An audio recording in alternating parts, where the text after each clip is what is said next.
Princess ডায়ানার ছোট্ট একটি কথা ছিল। তার সাথে পরিচিত আমরা কম বেশি সকলেই।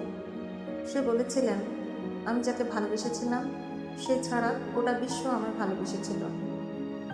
সৌন্দর্য, ব্যক্তিত্ব কিংবা আভিজাত্য কোনো কিছু দিয়েই প্রিন্সেস ডায়ানাকে পিছনে ফেলবার মতো কেউ তার মৃত্যুর এত বছর পরেও আসেনি।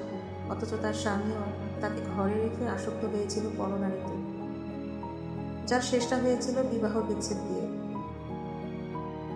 তোমরা অনেকেই বলো না, গুছিয়ে না চললে, নিজেকে সাজিয়ে না রাখলে পুরো হাতছাড়া হয়ে যায়। আসলে এটা পুরোপুরি মিথ্যে, বুঝলে? যার মানসিকতা নোংরা তার ঘরে ভূত থাকলেও সে কাজের মানুষের পিছনে ছুটে বেড়াবে। আর যার মন মানসিকতা ভালো সে দিনের পর দিন শত শত সুন্দরী নারী উপেক্ষা করেও তার স্ত্রীর কথা ভেবে থেকে যাবে। প্রিন্সেস ডায়ানার ছোট্ট একটি কথা ছিল।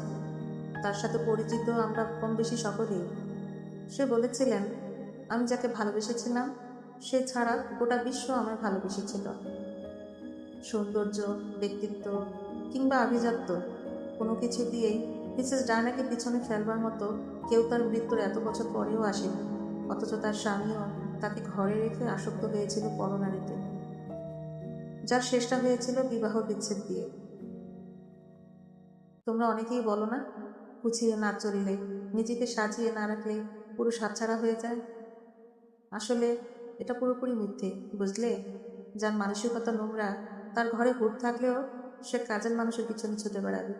আর যার মন মানসিকতা ভালো সে দিনের পর দিন শত শত সুন্দরী নারী উপেক্ষা করেও তার স্ত্রীর কথা ভেবে থেকে যাবে।